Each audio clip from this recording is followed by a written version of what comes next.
അടുപ്പക്കാരന് തേനാണ്, വെളുക്കുമ്പോ തൊട്ട് പാമ്പാണ്. മിടുമിടുക്കുള്ള ജോയ് പണിക്ക് ചെന്നതിൻ പിറ്റേന്ന് ഉടക്ക് വേലകൾ കാട്ടിയിട്ട് കണക്ക് തെറ്റിയ റോക്കറ്റായി തിരിച്ചു പോരണ ജോയ്. ഇവൻ എന്തിനു പോന്നോനാ, പല നമ്പരുമുള്ളോനാ, പണി എന്തിനു പോയാലും എടി കൊണ്ടുവരുന്നോനാ.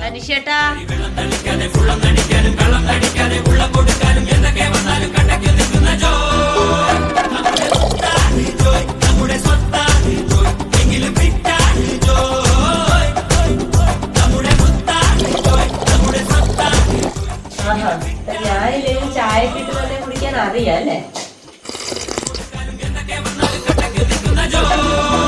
നമ്മുടെ